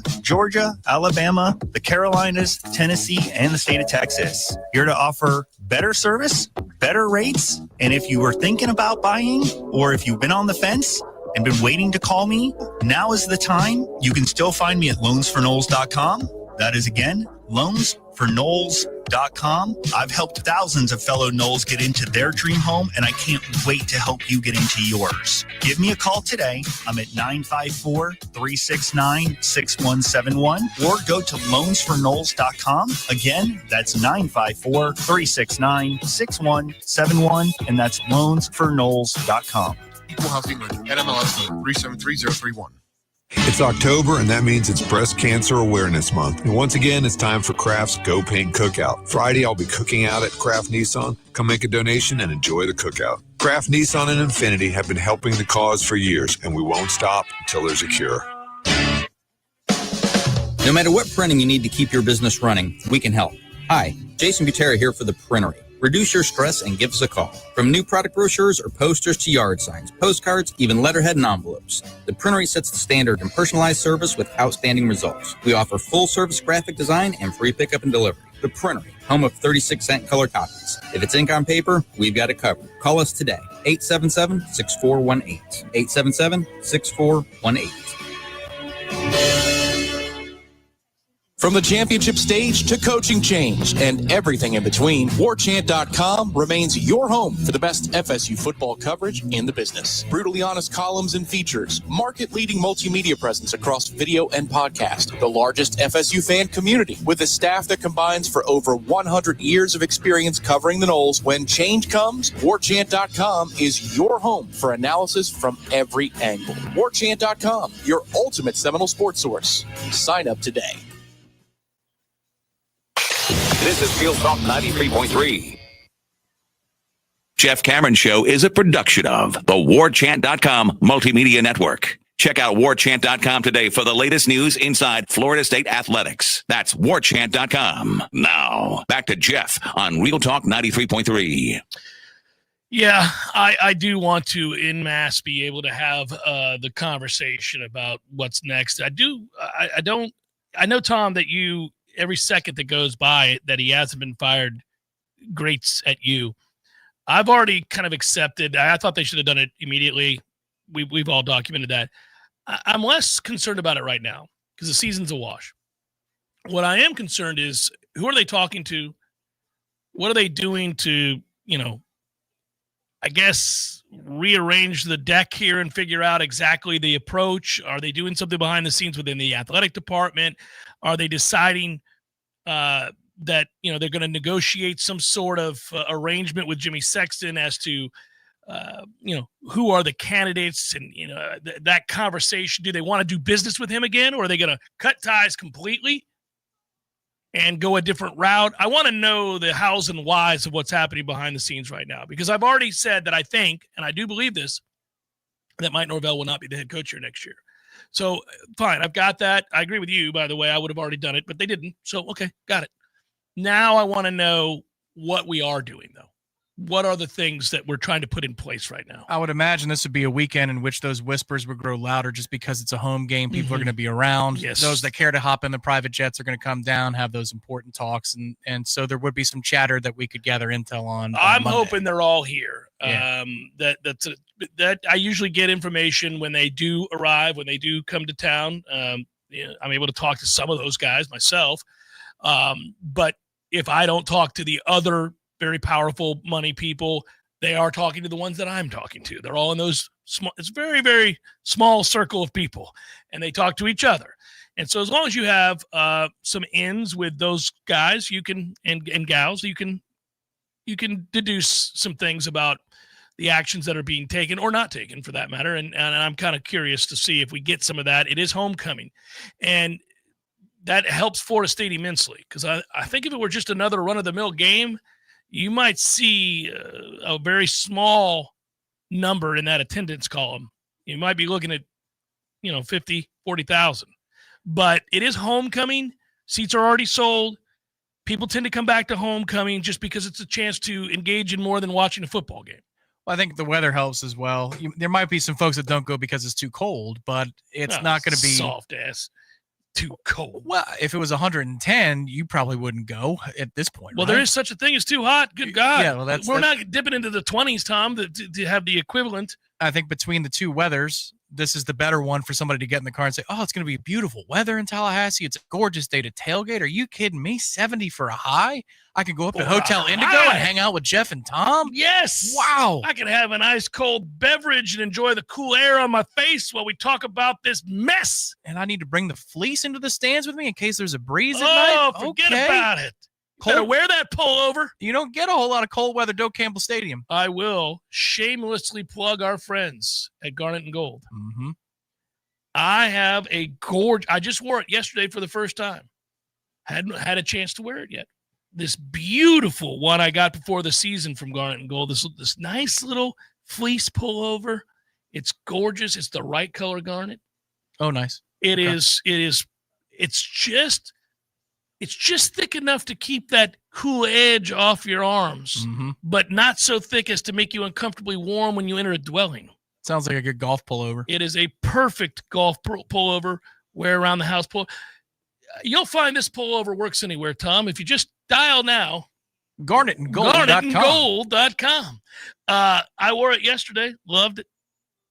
Back of the day, Guy Moore started it. Yeah. This is that's the time to stop by and go get yourself some good gear. And I think that will. They got a lot of the good stuff. The weather's going to drive it up, but looking at the secondary ticket market, this ain't Alabama weekend. you can get a ticket for $7. You can get a ticket if you want to go. $7.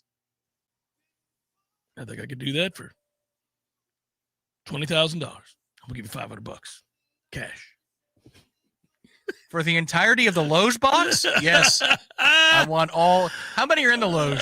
30, 40? How many seats are in your? Oh no, Tom. 30 seats. This is 30. I don't know. It could be a 5,000 square foot thing. Very elite. The Loge that I sit in is, let's see, 1, 2, 3, 4. I think it's 6 seats. Oh, really? Oh, it's wondrous. Huh. You're not bothered with people everywhere. But Sunday, they're not allowed to get near you. It's wonderful. It's wonderful. Are you going to the Loge this weekend? I believe so. Good. No, that's good. Ear to the ground on this one. Everybody knows the drill here. You have yourself a time in the Loge box. I will have this myself is an important a time. weekend actually to be in the Loge box. Hear those conversations. Very comfortable seating in the Loge. You think you're going to see the AD on Saturday? I usually do. Okay. I don't know that he's going to be racing over to say hello. But, the AD and many other people like to say hello to the people in the Loge box. Much to their chagrin, I'm frequently in one of those. I just happen to have a 2027 renewal form here. I know we got next year taken care of. But. Yeah. What's the 10-day? Did you do this yet? The beautiful thing about the Loge, Tom, open air. You're good to go. Now, if it were to rain, you're also covered. Yeah, so, sure. So you have all your needs met. It's a glorious thing. It's an indoor-outdoor situation? No, is it outdoor only? There's an awning. Okay. That you're protected. Okay. But you have the open air, and you're right on the 50, and you can see everything. It's perfect. All right. It is perfect. What say you? Saturday, 43 for a low. Buddy, damn near 30s. Yeah, this is one where come on. If there was no post game, I'd be in that stadium just enjoying the breeze. I'll have the penthouse. The penthouse door will be open. There you go. And so we'll catch the fresh air. Should be noted that we're going to be lucky in that this next week, everybody, if you're living here in Tallahassee, Florida, highs of 73, 74, 73, lows in the 40s. Oh, my Lord. Heaven, to watch everybody else's good football team play. Yeah, that's what you get to do. Well, that's when you're in purgatory, you talk about the weather. It's very nice weather. Or you got older this past week. So there's, you're reaching that stage now in your life where the weather will come up. Perhaps you may even mention a bird or two that you saw. Oh, I missed the Cardinals. That used to make me so happy in my old house. It's February. Everything is brown and dead and gray, and then the bright, brilliant red of the first cardinal in February. Oh, see, you are always an old soul.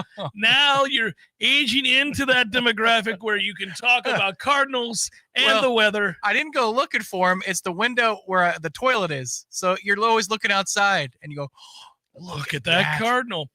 And if you said it to yourself or to anybody out loud, you were instantly aging yourself by 15 years. I've taken notice Blue Jays more now, too. Oh, here it comes. And not just because they're in the World Series. Here it comes. That is a striking blue color, sir. I'm going to have you reaching out to me. Tom and I, for those that don't know, we speak every morning. I text him before he's up and let him know that I'm amenable to whatever arrangement we have for the day for show prep purposes and the like. And I'm expecting soon that I'm going to get texts even earlier than I get them currently, because that's also what comes with age. And then soon, somewhere in those texts, he's going to say, oh, look, I'm sending the picture of a Blue Jay I just saw. And you're going to comment on the weather. And I'm going to be like, yes, it's happening. Well, it's also football season. I do sleep later during football season. You have no choice. You have no friggin' choice. I mean, we've got a 7:30 kick. I can't. We got a 7:30 kick this weekend. We're 7 o'clock next weekend. It just throws everything out of whack. If you try to convert back to morning person after that, you're not right till Wednesday. And then you're just going to do it all over again on Friday and Saturday. That's the frustrating thing. Yeah, I wish they'd stop putting us on in prime time. Not because you stay up so late. You do, especially because of the post game. But we don't deserve to be in prime time. We don't need to be available viewing for anybody that has a discernible eye. Throw us on at noon in the CW. With all due respect, this is the ACC Network 7:30 kick with George Sedano is going to be your guy. So I don't know that a lot of people are going to be tuning into us this week, but next week for Clemson they will. George Sedano's doing the game? Yeah. I didn't know he was still around. Yeah, he does play-by-play for ACC Network. I was unaware of that. It's like Team Charlie or Team Delta, but yeah, he's on the ACC Network. It's the Jeff Cameron Show, 93.3 Real Talk Radio, Warchant TV. This is meteorologist Paul Trombley with your Real Talk 93.3 weather update. Cloudy skies expected this afternoon with a slight chance of rain showers. High temperatures reach up to 71. Winds out of the south 10 to 15 miles per hour. Lows level out around 49 tonight. Clear skies. Lots of sunshine tomorrow. Daytime highs approaching 67. This report is brought to you by the Lawn Johns. For all your landscaping and lawn care needs, visit thelawnjohns.com. Right now, 67. Football season is here, Tallahassee. Are you ready for backyard watch parties, burgers on the grill, and game day glory? Wait, not with those leaves piled up like a linebacker blocking the end zone. Call the Lawn Johns. We'll tackle those falling leaves, clean up your yard, and lay down fresh pine straw or mulch so your lawn looks like a championship field. Don't fumble your fall cleanup. Call the Lawn Johns today, and let's score you the best-looking yard on the block. The Lawn Johns. Your lawn, our game. What is Recover Now? It's a movement to get clean and sober, started by you, friends and family members, or maybe even the person suffering from an alcohol or drug problem. Recover Now is a free service that helps people find treatment facilities covered by private insurance to help them start the road to recovery and succeed. If you or a loved one wants to recover now, call this number. It's a free call. Many of our treatment counselors have been exactly where you are, and they know what you're going through and how to help you get where you want to be. And that is on the road to recovery. With one free phone call, my specialist will check your insurance and help you get the best treatment for your needs. Remember, get clean, get sober. Use Recover Now as your free service. Here's the number. 800-764-6915. 800-764-6915. 800-764-6915. That's 800-764-6915. Hey, Jeff, what's up, buddy? I was just thinking, I never tell you that when you grow up, one of the things that you'll miss are the games that you created with your friends in the neighborhood. Oh, good days. So I would have my buddy come over, and then we'd make up these games that were kind of like a hodgepodge of every game that you've ever played. Kind of like the bikes we built. Correct, yes. And it's a grand experiment. In the beginning, nobody knows how to play the game, and you argue about what the rules are going to be. And in the end, everybody knows how to play the game. By the end of that summer, you know the rules, the neighborhood know the rules, and you play that game like it's the greatest game ever played. And you still try to break the rules, right? Oh, if you ain't cheating, you ain't trying. But at the end, Eddie, you're never going to play it again, and you'll think about it the rest of your life. And the best game you ever played was that game. Never been a better one. Hey, you want to have a Gordo Smash, Jeff? I do. I'd like that. Gordo's, bringing the flavor and flair of Cuban food to Tallahassee since 1996. Jeff Cameron Show is a production of the Warchant.com Multimedia Network. Check out Warchant.com today for the latest news inside Florida State athletics. That's Warchant.com. Now, back to Jeff on Real Talk 93.3. My man Murray's back. Love the name Murray. Jeff and Tom been listening to the show for years. I love what you guys do. I sat right behind the FSU bench for the Stanford game as they mocked our war chant. And our only comeback was the Stanford mascot looks like asparagus. Woo! Thank you, Murray. Thank you for the contribution. Thanks for the observation. There wasn't much we could do. Could have gone with a preschooler's Christmas cookie, but yeah, it's a toughie. That's about it. Steve Matthews writes, hey, Tom, happy belated birthday, bud. Wasn't able to get on here live till now, so a little late, but I hope it was a fun birthday weekend. Looking forward to seeing you both in a few weeks. There you go, Tommy. Thank you, Steve. It was. There's a little golf on a beautiful Saturday morning in Tallahassee, and then you would have enjoyed this. I would have enjoyed the golf, too. A pomegranate margarita was in my future in the afternoon. A giant pomegranate margarita. It was really good. Just one, too sweet for two. But yeah, that was during the 3:30 window. And in fact, a listener. Did you pour this or did you go to get it? I went to a place down the road from me and I got one, a giant. I didn't know that was available to you right down the road. After golf, it's on the way home for you. Nice. And a very friendly viewer listener picked up the tab. What? Very nice of him. Just somebody who listens. Yeah, thank you, Pierce. Appreciate you. Good job, He Pierce. said, thanks for the therapy. Allow me. I said, sure, buddy. Thank you. A pomegranate margarita. It was really good. That sounds good. Yeah. The pomegranate juxtaposed with the salt on the rim. Right. Yes. It was a balanced flavor. Yeah, that's what you need. And it was right handmade. there. It wasn't out of a machine. It's good. Mm-hmm. That's what you do. All right. There may be many pomegranate margaritas in our future, given the season underway. No, Cecil, it is not that I'm aware of. His house is not for sale. Also a great name. Cecil? Yes. Yeah. But no, I don't. It is not. I go by there a lot, not because I'm stalking Mike Norvell or trying to find a status of his house, but it's a cut through for me on my way to my place, and it's I go by there a lot, and I'm not gonna lie.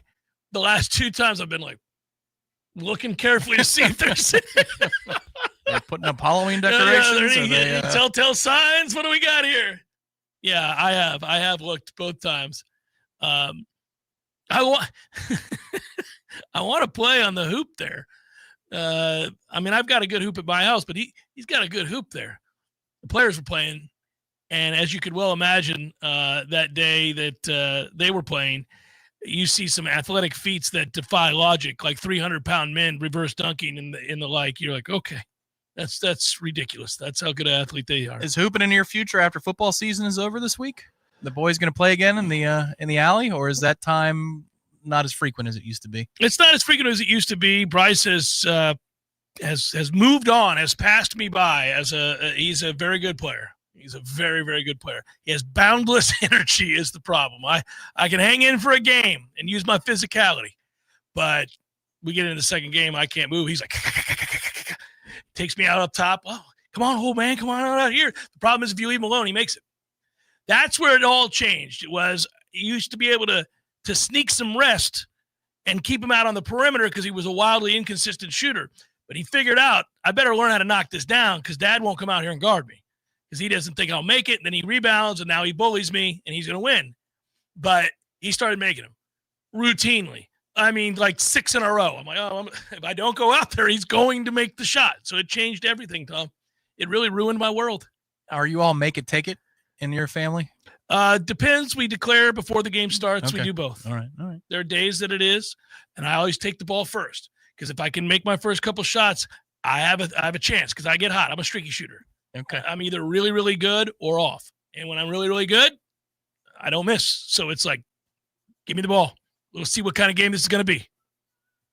And then he gets pissed. He's like, well, you only won because it was make it take it. Well, yeah, you can get a stop. You can get a stop. Come out here and guard your old man. But yeah, that's where we're at. It is weird we're talking about basketball right now because I am excited about Florida State basketball. I can't get there in the time that they need me to get there. Like basketball season is nearly upon us, and I am extremely interested in what's going to happen with Luke, this staff, this team. They're an intriguing and likable team. I know they're going to play hard. I've said this before, and I'll bring it back up. Florida State is going to beat some teams that they have no business beating this year because of the volume that they play, the shots they're going to get up.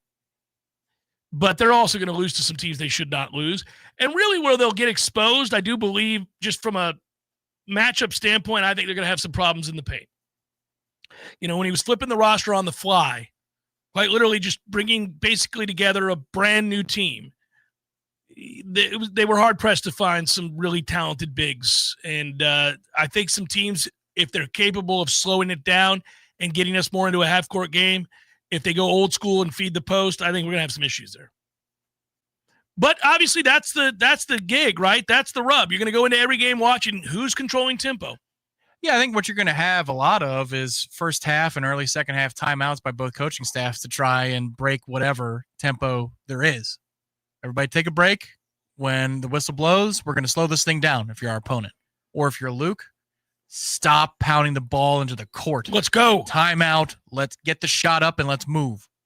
Funny story. I was talking to Luke last week, and I'm learning as much as I possibly can about the way they play, what he's attempting to do, what it should look like, what he expects of certain guys. And I keep asking him questions about his actual personnel because there's so many new faces there.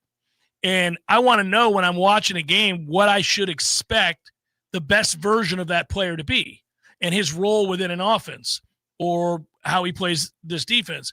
But it was funny. He was talking I won't say who. He was talking about a couple of guys, and he was talking about the Alabama game. And he said that there were a couple of moments. There's the right way to do things, right? There's the right way to play the way that he wants to play. And you'll live with the mistakes that occur if you're making right decisions. So it's not much different than, we talk about how you should play the game of golf. Like if you're a certain distance out, it's this club. Now, I get it. You can be creative and weather conditions and a lot of other things matter in your score if you're competing against somebody. But, if you're supposed to hit a 3-wood here and you don't, then obviously there's a deficiency in your game. You need to learn how to hit the 3-wood because now you're copping out and having to manufacture something that really there's a club for that. You should have just used that, right? That's the way he views certain shots. Like there's a way we want to do this. And if you get that shot and pass it up, I'm taking you out of the game. Because quite literally, guys are paid for certain skill sets these days. They're not recruited. That's the language you used to use. I recruited you because you could really shoot it. And, we're going to try to run offense in a way that gets you some open looks, whether that's screens or whatever that might be, certain play calls. And when you get that shot, go ahead and take it. That's not the language anymore. The language is you're paid specifically to do this thing.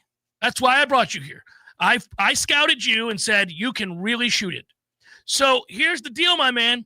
If we get the shot within the offense and you pass it up, I'm not paying you to put the ball on the floor. I'm paying you to shoot the shot. And I don't care if you miss 7 in a row.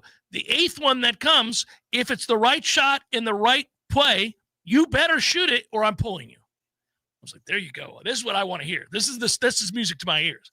Everybody has a specific role. If you're not going to do that, then you need to sit down. We're not doing this. Shoot the shot. Well, he's going to have a lot of opportunities against the upper echelon here in the not too distant future. It's feast and famine for the schedule for the first 6 weeks of the year. It does start next week. So we have made it to the beginning of Florida State basketball season. That's what I mean. It's crazy. Didn't know we'd be longing for it like we are, but we have made it. I'm also longing for Florida State baseball. I'm longing for anything that doesn't resemble this football team's limbo. And you've got Florida in the near horizon, and then obviously games with the likes of Houston and Georgia and others in the non-conference slate. That's, Luke wanted to be supremely aggressive in how he scheduled. And he wanted to face all 4 Final Four teams. That was one of the goals. He couldn't do it, so Alabama fit in for Auburn. But you got Texas A&M, Houston. We're playing Dayton. That's kind of strange, but could be interesting. Flyers. Yeah, playing the Flyers.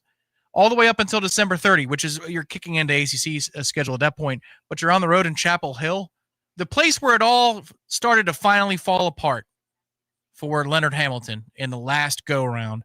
There was an afternoon game against North Carolina some 4 years ago where they were quitting. And we remember how that started at Chapel Hill. It might have been 3 years ago, 3.5. And that's when this group isn't like they have been. Yeah. Even when they were bad, they didn't mail it in. That group mailed it in on that afternoon. But a lot of top challenges. Then you've got some other schools like UT Martin and Georgia Southern and CSUB. No idea who that even is. And UMass. So these opportunities for those really disappointing losses that you're speaking of come early. And then those opportunities where, oh my God, you're out holiday shopping and you go, we're tied at the under 4 with that team. I better pull up the app right now and see what the hell's going on. I don't think there's any question there are going to be games this year where you're going, holy moly. How about this? We got a chance to beat the number 7 team in the country. We got a chance to beat the number 12 team in the country. Yeah, no, I think there are going to be nights like that. I also think there are going to be days where you're like, man, losing to Cal Bakersfield is not a good look. Like that. I mean, I do think it can happen. So patience, we're learning. I'm attempting to learn, and I'm asking. So far, he's really receptive to a lot of questions. And so I think Luke is a very modern, forward-thinking coach who gets that things have changed in the sport, who understands that it's probably a good thing if you can have, you know how you want an educated electorate, but you never do? No. you want or citizenry, you want the same thing here, I think, for basketball. If you're switching the way you play, if you're changing everything about how you play and what the goals are with each possession, it would behoove you to have your audience understand what they're looking at as best you can teach it. And so he's using local media and opportunities to speak. Anytime he gets a chance to talk a post-practice or any official interview, or, our Matt Lasser goes over to those practices and he's often talking with him. Luke does a good job of explaining what this is and what it should look like. Well, one thing that you should also do as you watch this team is never assume one way or the other within the course of the game. It may look impossible, but hang in there. Because they're going to get a lot of shots at it. Well, the next 5 minutes, it may flip on its head. And it may look like the game is over with 3 minutes and 42 seconds to go. And it's not. We're going to let that other team back in because it's the style that we play. So it's going to be a tough team to pinpoint, I think, for a while, maybe the whole year. But I'm prepared for the final 5 minutes of these games flipping on their head for the good and for the bad. It's not just about, they set the tone and they coasted. I don't know that it's in us to do either of those things. Apparently, by the way, when I was talking about FSU baseball a moment ago, we did get another monstrous home run in that UAB exhibition game from a player that I hope we all take the time to enjoy this year. Miles Bailey is going to be one of the best power hitting players, first baseman in the country. I mean, he's going to be just a beast. And you can just see it all of last year, not just because of the way he got better, but the adjustments. There were, I think, a series of 3 different stretches where we watched him adjust on the fly after opposing teams had kind of gotten a book on him. Yeah. And he adjusted to that as well. That's beautiful to see. February, then in conference play, and then towards the end of the season into ACC play when he took over where they played Charlotte, Durham, wherever they played North Carolina last year. And some of those prodigious shots that he hit. He was also, even in the regional that we played, or the super, you felt like he was the bat that you needed to get to. Absolutely. And it wasn't Max and it wasn't Lodis who was going bad. Lodis went south. Max went south. It was getting Miles up. Yeah. Well, he had professional at-bats. He did. Yeah. He was driving the ball to all fields. If you were going to work him away, he was going to drive a double in the gap.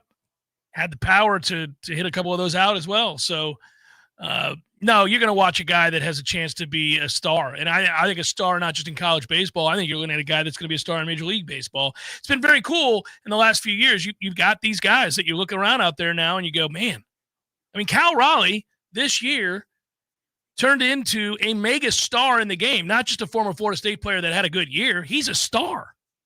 He's in ads everywhere. And he's one of us. And set records. Major League Baseball records. Sorry, I wasn't in the chat. I got to get to it. Let's just popped up. I verified the quote before I popped it up. Alfred just quoted, the narrow margins in our losses and the quality of our wins speak volumes about the direction we're headed. Does this mean that we're keeping Coach Mike Norvell regardless of season outcome? Quality of our wins. We have a win against Alabama. That is a great win. Alabama's gone on to have a very, very good season. Alabama's going to likely make the playoff, and they've got a Heisman candidate at quarterback. Your other wins are not great wins. They're gifts. Your other wins are games in which you were favored by 1,000. You have one good win. That's what you have. Don't do that. I would advise anybody, and in this case, Michael Alford as well, to not do that. Don't insult the fans. They've lost 9 straight ACC games. Don't do that. You can't pretend that they're not 0-4 in the ACC. You can't pretend that last year's 2-10 season doesn't matter and didn't happen. I know you would say, but we moved on. But when you back it up with a winless start to the ACC campaign, it gets brought back up, and for good reason. No, you cannot do that. To give credit on the quote, that was a public records request from Noles 24/7. This is from an email transcript of something he sent to an interested party, a booster, I'm assuming, but it's from an email. So that's where the quote comes from. As long as it's not a released statement regarding Florida State's intentions. I mean, that is an email to an angry booster or frustrated booster. Fine. I mean, he's not going to badmouth his head coach, and he's certainly not going to express in writing in an email what their maneuvering might be. So I don't care about that stuff. I'm not as I don't think it's an indicator of anything to answer the question. Sorry. But I thought I thought she was implying that was a statement that was released, and I was going to say, don't do that. No, correct. That's him saying what he's got to say to people. Right, behind the scenes. For the moment. Yeah, but it's an email. It's not behind the scenes. It's public record, so you got to be careful in that situation. You do. There's a difference between a phone call and a Loge box and penning an email, especially right now. Sunshine Act, my man. Oh, yeah. Final hour, forthcoming. Stay with Jeff Cameron Show 93.3 Real Talk Radio, Warchant TV.